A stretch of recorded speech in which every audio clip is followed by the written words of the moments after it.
thinking about what to talk about tonight, and I had like 3 different talks come to my mind, and I didn't land on any of them. So I thought I could do any of the 3, but I thought I would open it up. I haven't had an opportunity to really connect with people in my class recently, so. And that's where I get a lot of inspiration from for talking, hearing about what other people are experiencing and going through. So I think Jack did this a couple weeks ago when he was here-ish.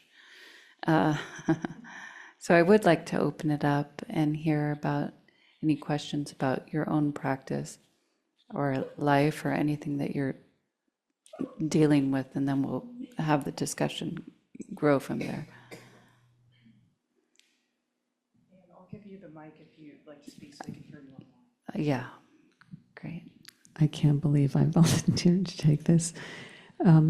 It's been a really hard week. 2 deaths and 1 major illness in my immediate circle. And 1 ring out from my immediate circle is the world. Who knows what's happening? And I just feel, and I'm not sleeping, and I'm just trying to like make it through the day. So I've been so looking forward to coming tonight. So thank you just for having this space for me to be here. Yeah, thank you too. Were you able to settle during your Yeah, meditation? Oh, yeah. The support of the group makes it easier in these difficult, trying periods, but the not sleeping and all of that is normal to big losses, that times of big loss, which was one of the topics I was going to talk about tonight. Myself also dealing with the loss of my brother, who died a couple weeks ago, and then we had his memorial this past weekend. And our practice teaches us to,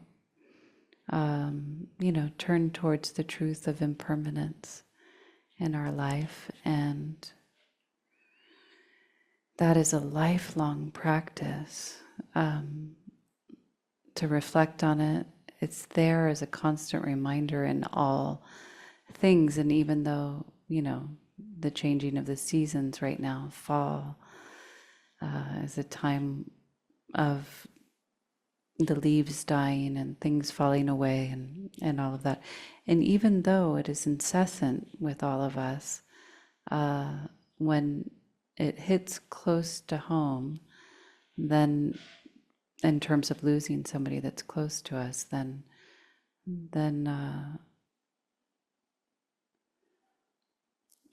we don't know how we're going to feel in those situations. And that certainly was true with me and my brother. My brother was on a kind of destructive path, so I always knew he would die young. And he died, and now my emotions are just doing whatever they want, not what I expected them to do at all. They're just on this path of their own completely. Like the not sleeping thing happened to me too, and that was a big surprise. And then moments of anxiety, moments of sadness, moments of serenity in all of it, moments of joy, moments of, all of the things. It's funny what we call grief, just like what we call sadness, just like what we call anything. It's one word that contains so many different experiences, just like what we call flower, just like what we call person or human, or even somebody whose name we actually know. But it's so many other things. And so mindfulness helps us to totally connect with that experience. And the way normal life is that we become confused by and want to avoid anything that is painful. And the mind can make it wrong that it's painful, can make ourselves wrong that it's painful, can make a reaction that we're having about life wrong in some way. But with mindfulness, then anything that is painful gets turned towards and experienced. And that can just really open the heart and heal. So although it doesn't take away all of the difficult emotions, or at least not until one's fully enlightened, the process of turning towards all of it is really grounding and is so much better than the alternative, which is to become confused by and to try to avoid or even fall into despondency or despair. The reactions of the mind come up in difficult circumstances, and with mindfulness, we just hold it. And then it doesn't go out and proliferate. It just stays and has an opportunity to heal. And what we see is the lives of the people around us and our own life is permanent, impermanent. Everything is going to change. But in that change, something else is always born. Birth creates death, and death creates birth. I think I talked about it in this room a couple of weeks ago, or it might have been somewhere else. This is the third death in my family this year, also, so similarly, we're going through. And I said to my family when we were all together, I said, it's like The Walking Dead. Have you guys seen that show? No, some of you have. We're like The Walking Dead, because in that show, which is 11 seasons long, and it's so good, it's so good. It's so good, zombies and everything. Has anybody seen it? Okay, it's great, isn't it? Yeah, it's great, right? What people do when society collapses, to me, is one of the funnest thing to ponder, and so that's what you do in the human behavior, how people react in those circumstances. That's what makes that show so good, not the zombies. But in that show, a whole bunch of people die in season 1, and then it's the next people, season 2. And in that next season, then new relationships form, new things happen, new things become. And it's the same in life. And death is a hard one for us because we don't get to see what their new thing is.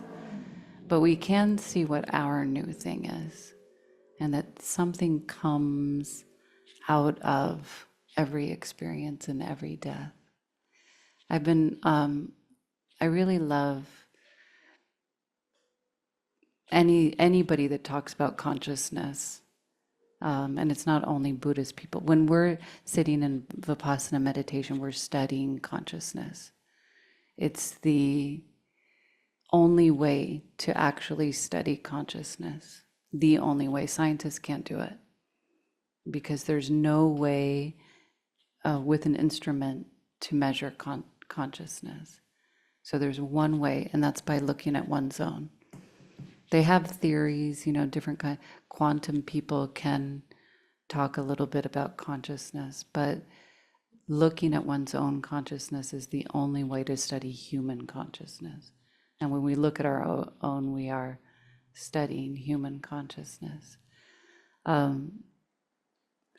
But I was watching some podcast, a guy named John Alexander, I think his name is, and he was involved with paranormal studies in the US government, where they studied remote viewing and bending a spoon with your mind. He observed all this. My husband was in the KGB, and they studied being able to put a sewing needle through your arm without leaving any mark. And my husband did it. And he doesn't lie, so I haven't seen him do it, but as far as I know. So anyways, the Soviets did it, the US studied all kinds of paranormal, interesting things We know this in Buddhist practice, like you learn about the mind. But anyways, this one guy, John Alexander, also they've gone into what I've talked about in here a couple weeks ago about near-death experiences, and the US government having studied all of that too. And he said, without a doubt, which is what we observe, is that consciousness goes on. When you start to see your own consciousness and the way that this body is a vessel for consciousness and not yours, then you do know that consciousness also carries on, but just in this mysterious way, and we don't know it. So it's the ultimate kind of mystery. And with mindfulness, we can start to open ourselves to that open, not knowing, but mystery. And in the meantime, bear, be with, and heal any of the difficult feelings that come. So, for what that's worth, yeah. Thanks for being here.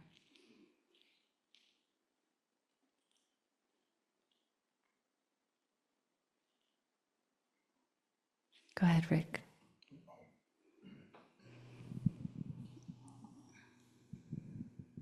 You ought to turn to your husband one day and say, I think I should take up knitting and just see how he reacts if he runs screaming from the room.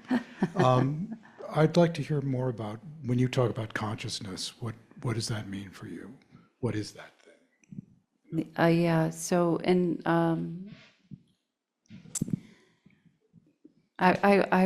I'm starting to say in Buddhist psychology, but that makes it sound like it's a kind of belief that's written down in a book. But when we look closely at our own mind, what we see is that we have two minds. We have a knowing mind, a mind that's aware, and then we have mind objects, thoughts, feelings, emotions. So all of that cannot be measured by an instrument. We can measure the effects of thoughts on the body, on the brain.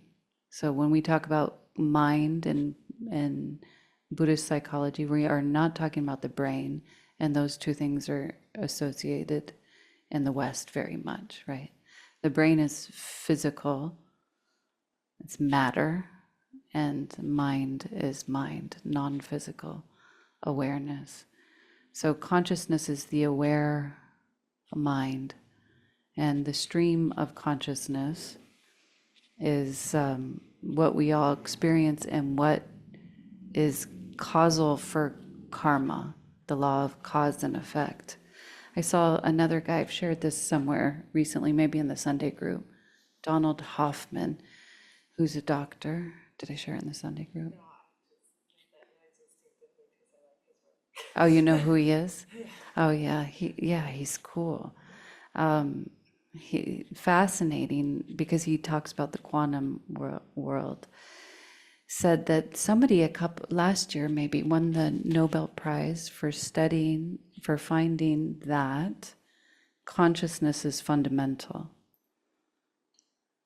That time and space are not fundamental. And time and space have actually no inherent existence, but consciousness does, which is super mind-blowing. And I can't explain that too well, except to say that in Buddhism, they say mind is the forerunner of all things. Mind is chief, they're all mind-made. They're all mind-made, it says in the Dhammapada. So consciousness is fundamental, consciousness is first, consciousness creates everything that follows it, materiality. So knowing that, what is the most fundamental thing to know is one's own consciousness, so that we know what we're creating, so that we know what kind of reality we are making within ourselves. For me, it's been the most just the most fascinating thing. I've never gotten bored of studying consciousness, and I probably know this much of what there is to know. And I know a lot, but I still probably only know this much of what there is to know with all of the studying of the mind. But it's what makes the world happen. And it's what determines what will bring happiness or unhappiness into our lives. We're looking for happiness, right? At the essence of everything. So we have to look at the root of how things come into being, which is the mind. So consciousness is the aware mind, which you can see. What you can see your own awareness, and you did tonight. You can see the mind that knows, and then you can see the experience, the objects of the mind also. So getting at the mind that knows is the heart of mindfulness meditation, and sustaining that. There's the Rohitasa Sutta, one of my favorite suttas, where a radiant deva, celestial being, came down and visited the Buddha and asked him a question. He said it was like a being of light that came down and asked the Buddha, can you get to the end of the universe by walking? Traveling is another way, translation of that. Can you get to the far end of the universe by traveling? And the Buddha said, no, you cannot get to the far end of the universe, but you must to understand suffering and the end of suffering. But in this fathom long, and fathom is about 6 feet, I Googled and found out, in this fathom long body is the knowing of the end of the universe, is the understanding of the end of the universe. So this turning in on ourselves, we have like this microcosm of a universe within us that we come to understand the whole. One can come to understand the whole universe. So it's interesting. We have to remove the distractions, the outward seeking, the craving, what we're led by, sit with ourselves, turn off the computers, turn off the distractions, get really quiet, experience our emotions, experience everything, the pains in the body, the pains in the heart, the pains in the mind, the joys, the sorrows. And then we understand life. That's all.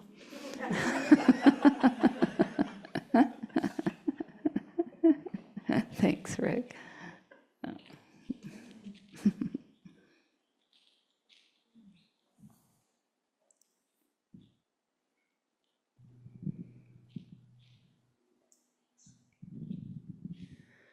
This is such a fascinating conversation, and it reminds me of something that I heard recently. Joanna Macy had a podcast, and she was referencing, I think his name is Stanislav Grof. And so apparently he was able to somehow prove that, like, it's in the same way that we are part of the whole, that the whole is actually within each of us. Like, I don't mean to be super brainy, but it's like, like Rumi has a quote that it's like, you're not a drop in the ocean, you're the entire ocean in a drop.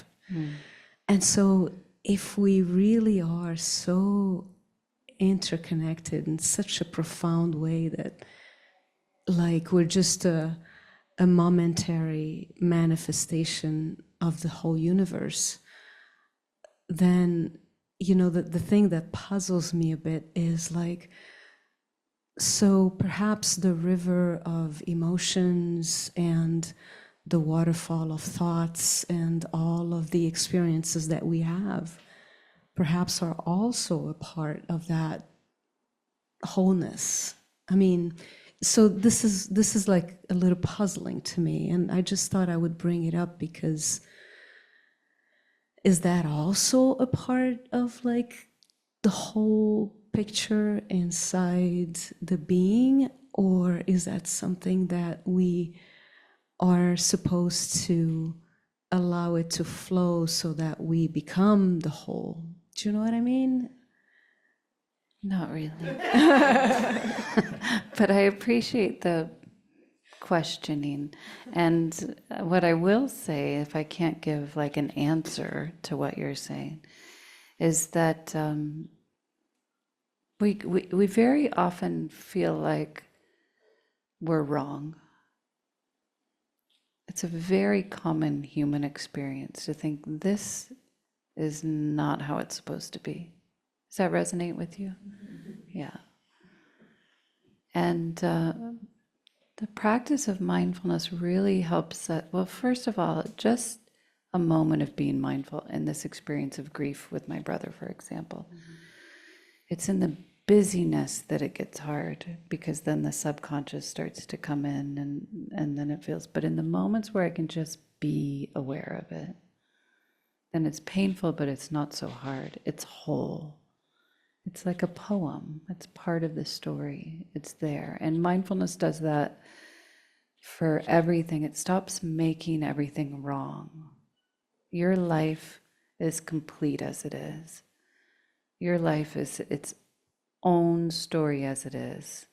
And it doesn't need to be different. And every experience is there as a whole thing.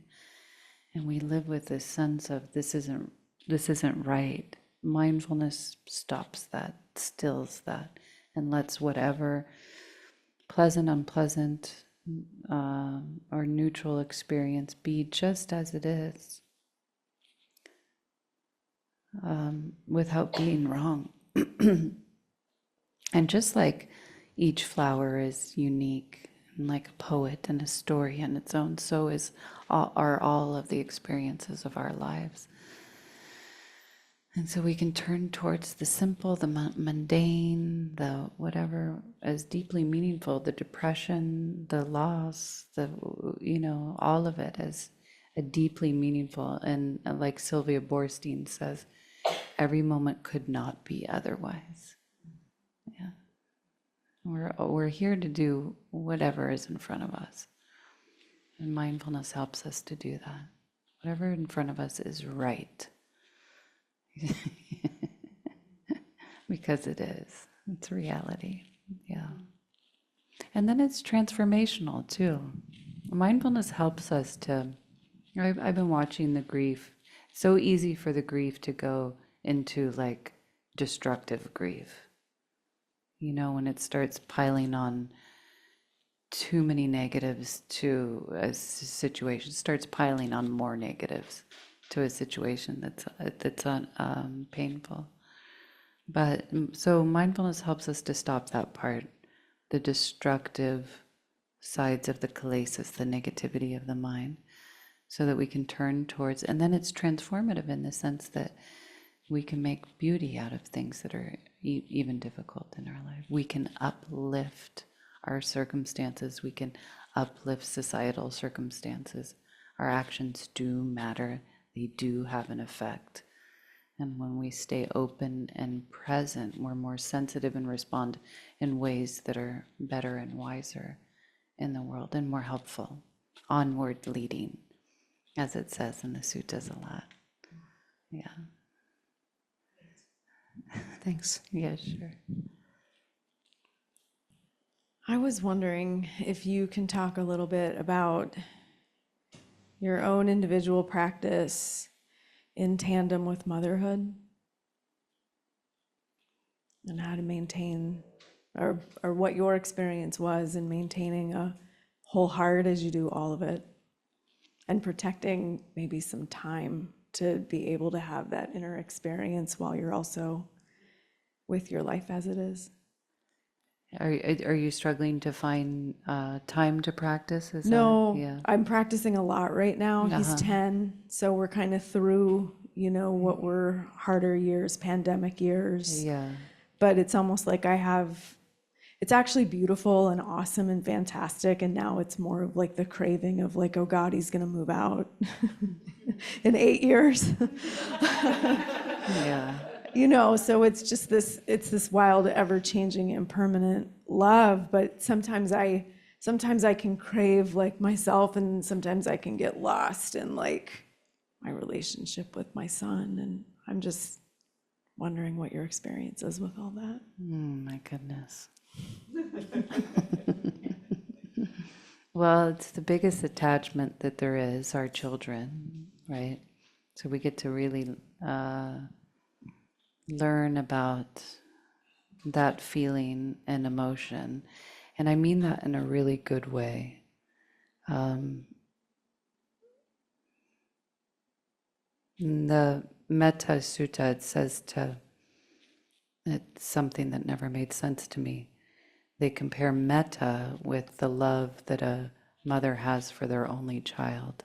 And I have only one child. So I was like, I don't think that's the purest love that there is, right? Because it comes with expectations and fears and worries and, a need for them to be happy. I went away on a long retreat and got very kind of, which can happen on retreats, when my son was maybe 4, 5, 6, I don't know, month-long retreat. And then I started obsessing about his death, and I went in and I was crying about it. And I went to my teacher, who's a monk, and he was like, is he sick? I was like, no, just like one day. No. And crying.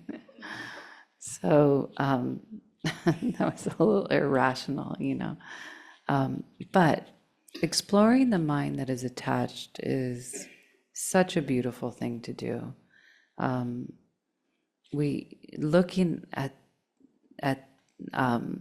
the destructive ways of attachment is, and so feeling it when it comes up, and everybody here gets attached. So we will all have this opportunity. Upadana is the Pali word for attachment, and it never says attaching to beings in the description of Upadana. It says attaching to pleasant experiences. And so we can do that with our children, right? Yeah, attaching to them being good and doing well and people liking them and being successful and nothing bad ever happening to them or no difficulties, attaching to. It's not about attaching to them, it's attaching to pleasant experiences, which leads to where? Suffering, yeah, suffering. But it's great to see it's the attachment that causes that suffering. And so that's an internal experience. So we want to fix the outside world, and we feel lost and confused and stressed because that's an impossible thing to do. And then we see, oh, we can just bring our attention to this, the distinction between this attachment, find the quality of loving kindness, which is, may this person be happy, may they thrive, may they be well. But it's with an open heart. It's an open-hearted. And then see the distinction between those. I mean, there's a reason why kids often want to get away from their mothers, is because of the attachment. If you don't have that, if it really is loving kindness, then, so that kind of love has so much to teach us, and all kinds of love do. But that is just one of the strongest ones, they say, that you can experience. Certainly in my case, that was my experience, still is. My friend Kathy said to me at one point, you're only as happy as your unhappiest child. Yeah, that always stuck with me. Yeah, yeah, the one, yeah. But anyways, all of those difficult relationships, we get to go right inside of them with our mindfulness. And I'm glad you're practicing a lot, and just let yourself feel all of them. Julie shared with us when she came in that she's meditating every day, but still yelling at her kids. And I was like, well, maybe that's not the bar that we want to measure success of our meditation practice with. when you're yelling at your kids, you know. That's part of it. Anyways, those are my non-answers. Okay, thank you. Sorry, I shared that, Julie. I didn't get your permission. You have regret later.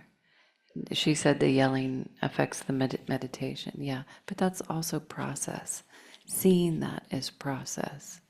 So you do it, and then that's process. Cause, oh, led to this effect. Keep your eyes open, and the mind will start to take that in. You know, it will start to take it in. Yeah.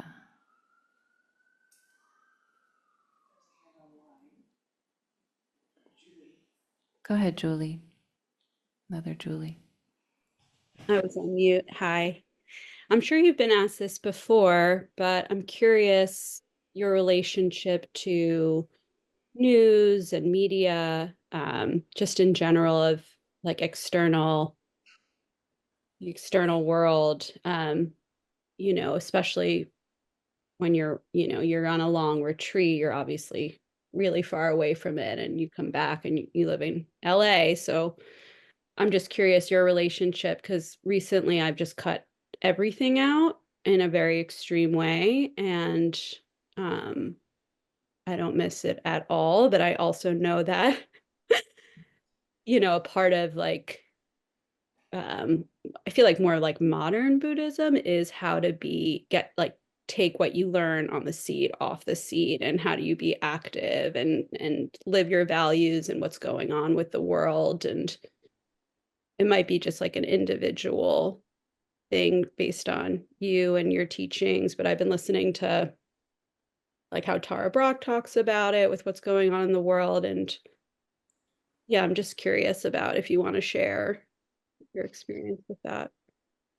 I think that the recognition of the kinds of harmful speech that the Buddha laid out is really important at this period of time, because news has changed and has become much more about opinion rather than the plain stating of the way things are. And so all news, pretty much uniform, even the alternative news that you get on podcasts, it comes through this lens of opinion. Nobody wants to hear a plain relating of a thing that happened. Nobody seems to know how to do it anymore. So, and what has happened is that means that divisive speech has become rampant on news channels. The Buddha said very clearly to not engage in speech that was trying to separate those people from each other, or separate these, and to instead engage in speech which promotes unity and a delight in concord. And there's not anything that talks about current events. Very, very few people can do it in a way where they're not trying to divide themselves from another person, make another person bad, focus on another person's terrible qualities. And so it's leading to a very extreme place in society right now. So our own practicing, referring to and resorting to a set of values around speech can be good for just recognizing when somebody else is doing it. And so that you can see that piece of it and then take the plain facts. I got into the habit of making sure I got news from various people to try to get to the plain facts, but took everything as this person is saying that. That's what this person is saying. Unless I can see something with my own eyes, then I don't pick up on other people's views anymore. And I think it's really important that we all do that. People come to a lot of opinions and views because it's repeated, and our minds are very susceptible because of that. People fall into tribalism and then just looks to what does the tribe believe. But anyways, we stick to our values, stick to the values of non-harming, the values of compassion, the values of right speech. And you don't have to stay informed about the whole world if you don't have any ability to affecting change in your small circle is good and powerful. And if you find that knowing about wars on the other side of the world, for example, leads to feelings of depression, we don't have to. This is a unique time that we do know about everything that goes on in the world. So protecting yourself, it sounds like it's working for you. That's great. And then bringing your values alive in your community, being kind to your coworkers, trying to practice patience with our children. Trying not to yell at our children. That's like our big whatever. Yeah, but I would say critical in any absorption, because there isn't a news channel now that is free from wrong speech, from really destructive. And I'm going to call it evil. And it's evil because it has downward consequences that are divisive, which could lead to violence, which could lead to there isn't that like trying to reach for an understanding. And this is all very new. We know the internet has like hyper made things this way, and the clicks are more important now than what used to be. Yeah. But if we stay centered in our values, we'll be able to meet it all with discernment and try to understand people that don't hold the same views as our own. Yeah. For me, that's not hard. For me, people can have any kind of political belief, but that's because of my practice. And that's because I know how beliefs get formed. Thank you. And loving kindness, and we'll do some loving kindness practice. I mean, it's good to refer to loving kindness a lot, because when we talk about areas of whether it's politics or anything else in the world, the mind gets really trapped in a lot of egoic thinking and right and wrong and judgments. But if we can reconnect, what do we want? What we all share, we want me and you and them to be safe, to be healthy, to be happy, to be free from suffering. You see, people can get really triggered about Israel and Palestine. I mean, there's no other place in the world that triggers people and divides people so much. One thing that we can say, we want them to be peaceful. We want no children to die. We want people to thrive and feel safe and be, do well. So referring to it helps us to kind of check in with our own deepest intention and heart and find a place of commonality with people. Yeah. Thank you for the question. Thank you. Okay, why don't we do some loving kindness, and then we'll have some tea together, or yeah. So loving kindness is there for us whenever we want it. And what we find is that it is cohesive internally. Like it brings all our divided parts internally together. It opens the heart. It takes down the walls in the heart. And just as it does that internally, it has the same effect externally. It's healing. So start with yourself and let go of ideas of what you need or want or what's missing in your life, and get to the essential. May I be safe.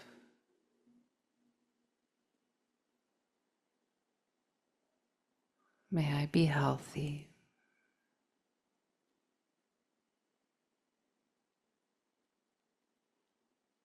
May I be happy.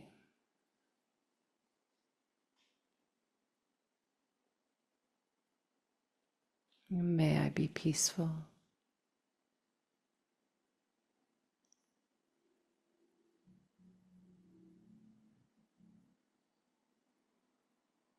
May I be safe, healthy, happy, and peaceful.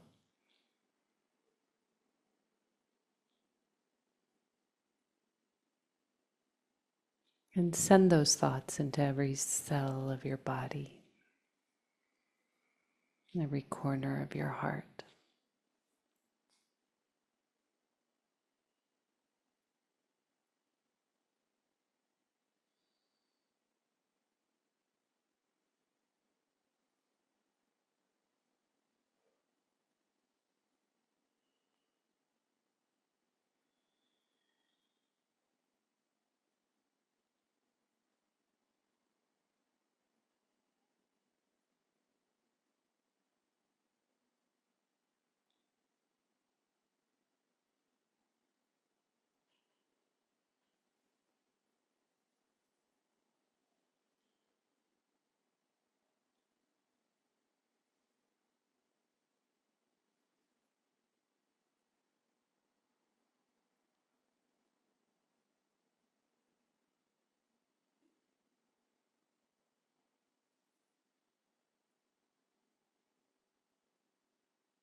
Extend those thoughts out to the people who are dear to you, your friends and family, parents and children, relatives, dear friends.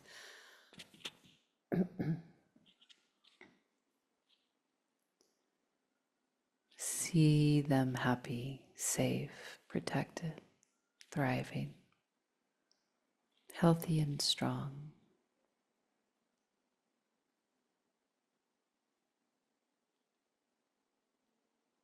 May my friends and family be safe, healthy, happy, and peaceful.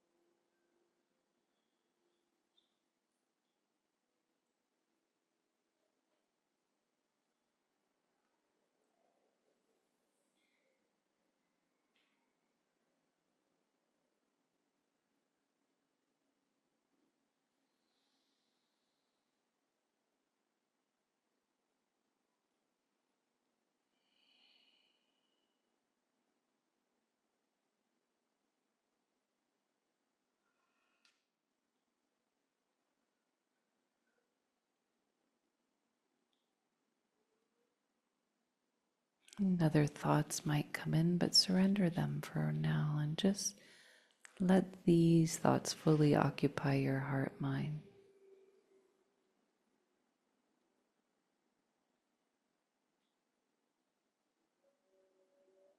Seeing your friends and family safe and healthy and happy.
And seeing all beings in our country safe, healthy, thriving, happy, peaceful.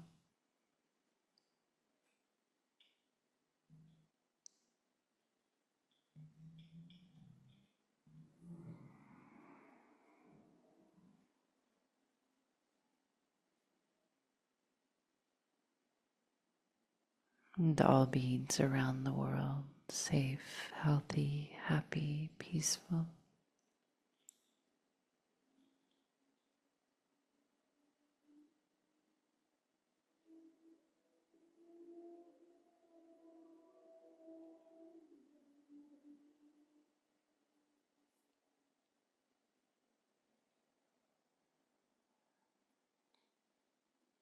And then all beings everywhere, north, south, east, west, above and below.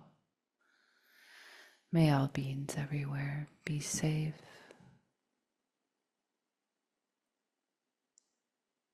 healthy,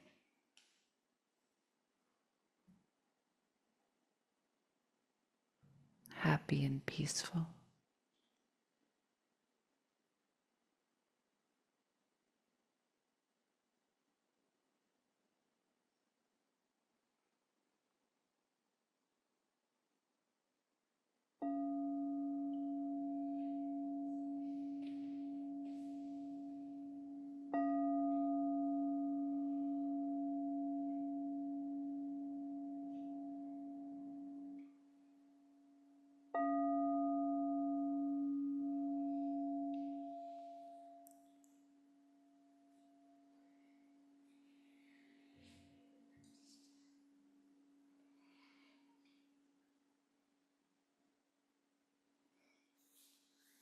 Thank you, everybody.